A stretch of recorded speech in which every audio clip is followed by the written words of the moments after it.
体の右側はほとんど潰れちまって、感覚すらねえ。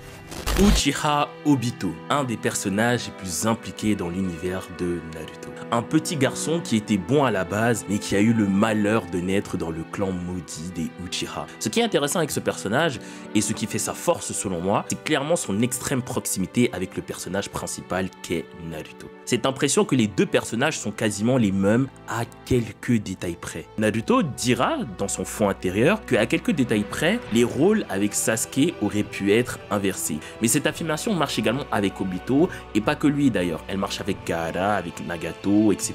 Et on va un peu plus en parler dans la vidéo qui suit de toutes les façons. Mais le principal thème que je vais aborder ici, c'est la résurrection de Obito lors du combat face à Kaguya, parce que visiblement, ça n'a pas été ultra clair. Beaucoup de personnes créent à l'incohérence, et bien que je veux bien comprendre et que je suis même assez d'accord pour dire que c'est quand même un peu flou, parce que c'est pas clairement expliqué dans l'œuvre, c'est loin quand même d'être incohérent, puisque grâce à plusieurs déductions, il est aisé de comprendre comment cela est arrivé. Bon, si jamais vous avez déjà compris, vous êtes déjà au courant de comment ça s'est passé, je vous invite quand même à rester pour la partie où je vais parler de l'écriture de Obito, parce que ça peut quand même vous intéresser. Donc, ce qu'on va faire, c'est qu'on va diviser cette vidéo en deux parties. Tout d'abord, on va parler de l'écriture et du développement de Obito, pas en détail, parce que j'ai déjà prévu une vidéo sur Kakashi et lui, où là, je rentrerai vraiment en profondeur, mais j'aime bien quand même planter le décor, vous me connaissez. Et une fois que ce sera fait, dans la seconde partie, on abordera la résurrection de Obito, ainsi que sa fusion avec Kakashi, et on parlera un peu du chakra du Rikudo, etc.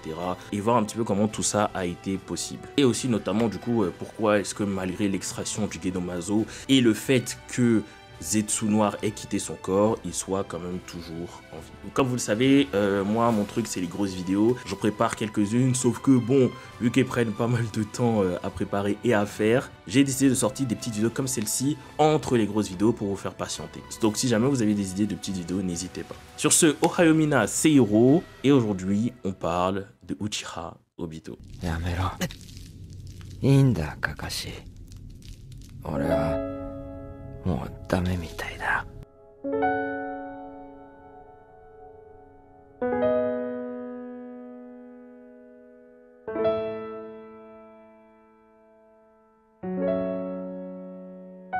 Uchiha Obito. Si on doit faire une liste des personnages les plus controversés de l'univers de Naruto, il serait sûrement en tête de liste. Peut-être juste derrière son congénère Sasuke d'ailleurs. Et je vais être clair, tout comme Sasuke, Obito c'est un perso que je n'apprécie pas énormément, en tout cas pendant une bonne partie de l'œuvre. Mais comme je le dis souvent, il faut faire la différence entre un personnage que l'on n'apprécie pas et un personnage qui est mal écrit ou mal développé, ça n'a rien à voir. Car en effet, l'écriture ou le développement d'Obito, à défaut de faire plaisir à tout le monde, est totalement logique et cohérent avec ce qu'on apprend dans l'œuvre avec les Uchiha, etc. Et l'écriture d'Obito consiste, comme beaucoup de méchants, à être très similaire à Naruto, mais ce qu'il a en plus des autres méchants qui lui sont semblables, comme Nagato et Gaara par exemple, c'est que c'est sûrement la personne qui se rapproche le plus du jeune Uzumaki. On pourrait même penser que l'un est le miroir de l'autre. Je pense que même si au début Kakashi était peut-être attaché à Naruto en hommage à son défunt maître Minato, celui-ci lui a vite beaucoup plus évoqué son ami Obito que le Yondaime. Tout comme Naruto, il était orphelin, il n'a jamais connu ses parents,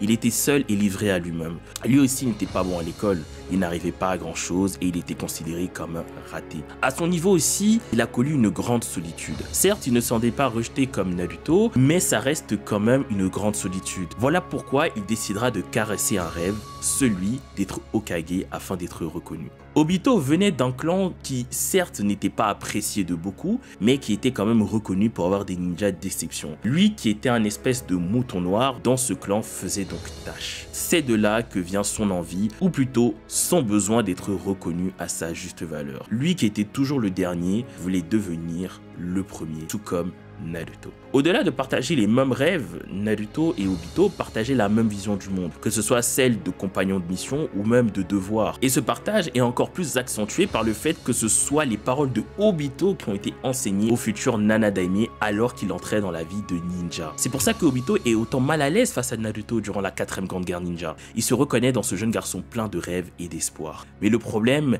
c'est que lui a perdu cet espoir. Il a perdu l'espoir dans le monde, mais surtout il a perdu espoir en lui-même. Cet espoir, il a perdu quand il a perdu la lumière de sa vie.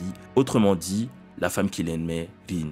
Comme on vient de le dire, Rin était la lumière de la vie de Obito. Et quand on perd la lumière, il ne reste malheureusement que les ténèbres. Après avoir perdu Rin, Obito a cru se trouver en enfer. À ça, tu ajoutes le théorème du Sharingan qui dit que plus la pupille évolue, plus la haine grandit, et tu comprends que la réaction et les actions de Obito sont totalement en accord avec les principes de base établis dans le manga. Et pour continuer avec son opposition à Naruto, en plus d'être agacé, Obito cherche à montrer à ce dernier qu'il se trompe. Il veut lui faire changer d'avis et lui faire comprendre que la paix dans le monde des shinobi n'est pas possible. Ce monde est beaucoup trop sombre pour ça. Il veut le lui faire comprendre tout comme lui, il a compris à une époque. Il ira même jusqu'à faire tuer ses compagnons, dont un à qui il était tout particulièrement attaché, Neji. Et sans l'intervention de Hinata et les enseignements de Nagato et Jiraiya, Naruto aurait peut-être sombré à ce moment-là. Beaucoup de gens sous-estiment l'intervention de la princesse au Byakugan à ce moment, mais elle est très importante pour le personnage de Naruto, qu'on apprécie ou pas la jeune Hyuga. Mais cette obstination est même assez ironique, je trouve. Après l'arc Pain, Obito se moquait du fait que Nagato ait été bouleversé par un jeune garçon comme Naruto.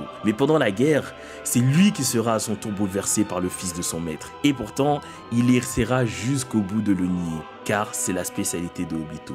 C'est sa spécialité de se mentir à lui-même. Obito n'a fait que ça pendant une bonne partie de l'œuvre. Quand par exemple il dit à Kakashi qu'il n'a pas déclenché la 4ème guerre ninja pour Rin, il se ment à lui-même. Alors je vois beaucoup de fans d'Obito venir me dire non, c'est écrit noir sur blanc qu'il ne l'a pas fait pour elle, nanana. Sauf qu'il y a ce que dit Obito, il y a les faits. Durant toute la guerre, quand il est en difficulté, il pense à Rin. Quand il doute, il pense à Rin. Le moteur de sa détermination, c'est Rin. Le moteur de sa dépression, c'est encore Rin. Et quand il finit par revenir sur le droit chemin, c'est à Rin qui pense. Je peux rien faire à ce niveau-là. Quand il veut vendre le projet Œil de Lune à Kakashi, son premier argument c'est Rin sera dans ce monde. La mort de Rin n'est pas juste un déclencheur comme beaucoup aimeraient le faire croire. Non, c'est une motivation constante. D'ailleurs, pour moi, ce n'est pas du tout un problème que ce soit Rin sa motivation. Alors, des pseudo-mal alpha vous diront que faire des choses motivées par l'amour pour une fille, c'est être faible. Mais moi, c'est loin d'être ce que je pense. Après, bon, faut quand même être honnête. Ce qui est surtout agaçant chez Obito, c'est qu'il va trop loin. Parce que participer au génocide des siens, être impliqué dans plein de meurtres, dont celui d'enfants et déclencher une guerre, c'est chiant et ça me fait chier aussi, croyez-moi. Mais c'est pas un défaut scénaristique ou autre, on peut aimer ou pas, mais c'est pas un défaut. Et c'est dans ce sens-là que je veux dire que Obito n'est pas un mauvais personnage. Et justement, Naruto ne comprend que trop bien le dilemme de Obito. C'est pour ça qu'à partir du moment où leur chakra rentrera en collision, il décidera de ne plus juger, mais plutôt d'essayer de le comprendre, et ce, malgré tout ce qu'il a fait. Car il sait qu'avec un peu moins de chance, il aurait pu finir comme lui. Je vois aussi d'autres personnes venir me dire que oui, c'est du réchauffé, qu'on a déjà eu Nagato et Gaara dans ce registre, sauf que oui mais non. Chacun d'entre eux était très proche de Naruto dans le fond, mais de façon totalement différente. Gaara était proche de Naruto dans le sens où les deux ont connu la solitude liée au fait d'héberger un démon en eux. Le rejet de ceux qui associent le monstre à qu'eux à leur propre personne. Et Naruto aurait pu suivre le chemin de Gaara si ses amis n'étaient pas là et s'il n'avait pas reçu d'amour de ces gens-là. Comme le dit Mito, seul l'amour peut sauver un Jinchuriki de la haine. Nagato lui était proche de Naruto dans le sens où ils ont eu le même maître. Ils ont reçu exactement le même enseignement, les mêmes valeurs. Ils ont hérité des mêmes principes. Mais suite à certaines actions, Nagato, lui, a trahi ses principes. Mais si Naruto avait vécu ce qu'avait vécu Nagato, il aurait pu peut-être aussi sombrer comme lui. Suite à sa rencontre avec Nagato, Naruto abordera ses ennemis d'une toute autre façon d'ailleurs. Et c'est parce qu'il a rencontré Nagato qu'il a pu plus tard pardonner à Obito, bien que celui-ci soit responsable de la mort de ses parents. Et enfin, Obito lui est similaire dans le fait que non seulement ils avaient reçu un enseignement similaire, puisque Minato était l'élève de Jiraiya, et d'ailleurs Obito le dira lui-même, il a perdu contre Jiraiya, puisqu'il a perdu contre Naruto, qui a reçu les enseignements de Jiraiya, et contre Kakashi, qui a reçu les enseignements de Minato, qui lui-même a reçu les enseignements de Jiraiya. Mais surtout, il avait le même rêve et la même vision des choses. Et sûrement que si Naruto avait subi ce qu'Obito avait subi à un si jeune âge, il aurait pu lui aussi tomber dans les ténèbres. Voilà tout. C'est le petit nourrisson qu'il a voulu assassiner il y a 16 ans qui aujourd'hui l'a ramené sur le droit chemin. Je trouve ça très beau. Voilà, j'ai fait un petit peu le tour vite fait sur l'écriture d'Obito. Je sortirai d'ailleurs une vidéo spéciale sur Kakashi et lui. Dans celle-ci, je détaillerai beaucoup plus ma pensée sur le personnage. Et maintenant, on peut se concentrer à expliquer sa survie et sa fusion avec Kakashi. Alors, en général, les lecteurs de Naruto ont crié à l'incohérence à 2 reprises au niveau d'Obito. La première, c'est pourquoi Obito n'est pas mort quand Jubi et Zetsu Noir ont quitté son corps alors que Madara, lui, si. Et la seconde, c'est comment il est revenu d'entre les morts et comment il a fusionné avec Kakashi. Wesh, c'est devenu Dragon Ball le truc, on comprend plus rien.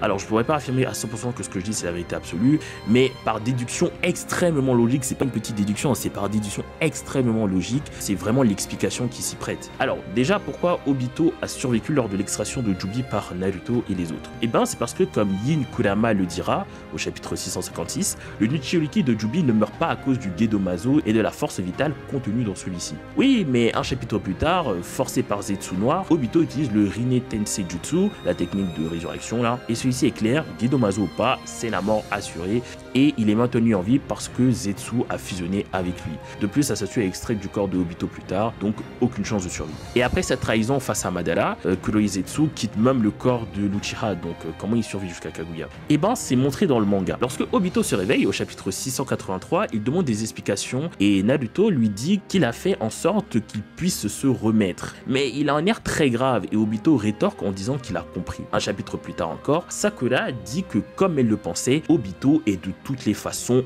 condamné et que c'est pour ça qu'il est prêt à mourir. On comprend donc que Zetsu Noir et Naruto n'ont fait que donner un sursis à Obito. Ce qui s'est sûrement passé, c'est que le Yoton contenu dans la main droite de Naruto, couplé au Hinton de la partie Yin de Kurama en Naruto, donné précédemment par Minato, ont permis à Naruto d'avoir, tout comme le Rikudo Sennin, accès à l'Ignoton. Et avec l'Ignoton, tout ou presque tout est possible. C'est d'ailleurs grâce à cet Ignoton que le Sage des Chemins a pu créer les 9 bijou à partir de l'Izanami. Et c'est aussi sûrement comme ça que Naruto a reconstitué l'œil de Kakashi. Avec le Hinton, il a imaginé la forme de l'œil de Kakashi et avec le Yoton, il a su lui redonner forme. Il a donc usé du même stratagème avec Obito, mais malheureusement, il n'a pu que le ralentir l'inévitable en lui donnant un petit sursis, de quoi essayer de réparer un peu ses erreurs. Voilà, ce n'est pas l'explication officielle, je tiens à le préciser, mais d'après toutes les infos qu'on a dans le manga, c'est ce qu'on peut en déduire et c'est d'ailleurs extrêmement logique, encore une fois. Bon, maintenant qu'on a réglé ce problème-là, il est temps de se demander comment il est revenu à la vie une fois mort, parce que là, il était vraiment mort. Il n'y a pas 36 000 explications, c'est sûrement grâce au chakra du Rikudo Sennin. On sait que Obito possédait encore ce chakra du Rikudo, puisque lors de sa fusion avec lui, Kakashi le dit mot pour mot. Et au chapitre 666, Madara dit qu'en même temps que le chakra de Hachibi et Ichibi, Obito a également pris un peu du chakra du Senjutsu Rikudo. Du coup,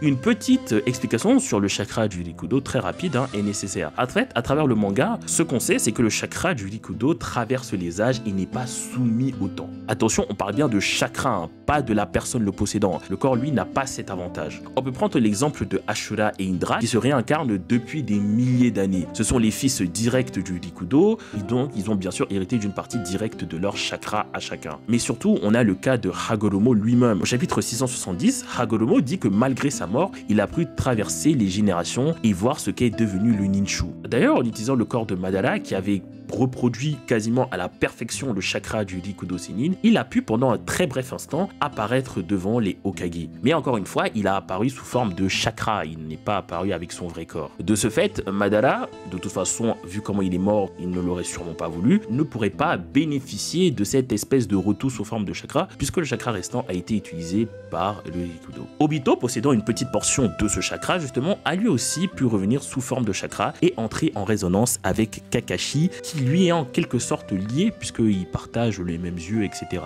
Cependant, Obito, ne possédant qu'une infime partie, a pu rester pour une durée très limitée. Et une fois son chakra épuisé, il est reparti dans l'autre monde, lui ainsi que tous ses pouvoirs. Et il y est reparti pour toujours. C'est pour ça que Kakashi ne garde d'ailleurs pas les Mangekyo Sharingan. Petite parenthèse, c'est aussi ce chakra du Rikudo qui a permis à Kakashi d'utiliser le Susanoo parfait sans Mangekyo Sharingan éternel, qui est pourtant censé être la condition sine qua non pour pouvoir éveiller le Susanoo parfait. C'est aussi ce qui lui permet d'ailleurs de ne pas souffrir quand il utilise ses yeux. Je le répète, l'explication n'est pas officielle, mais elle concorde totalement avec les paroles du sage des 6 chemins. Bien que je l'avoue, ce n'est pas non plus méga clair, mais ça reste explicable.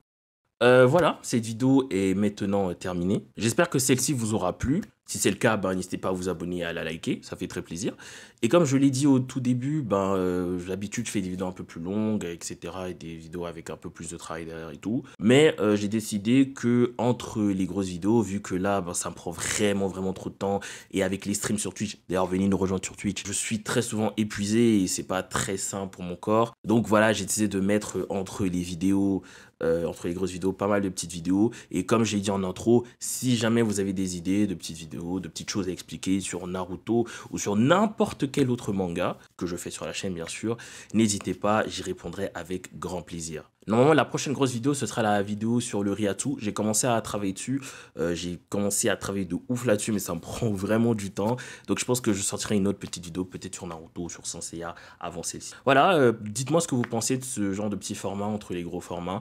J'espère que ça vous plaira. J'espère que vous n'êtes pas trop déçus. N'hésitez pas à aller voir une vidéo que j'avais faite sur pourquoi Gaara s'est-il fiancé. Si jamais ça vous intéresse d'en apprendre un peu plus sur voilà, les relations amoureuses, pseudo-amoureuses de Gaara. C'est une petite vidéo aussi assez rapide que j'ai faite. Donc je vous invite à aller la voir, elle sera en annotation en fin de vidéo. Sur ce, portez-vous bien, prenez soin de vous, c'était Hiro.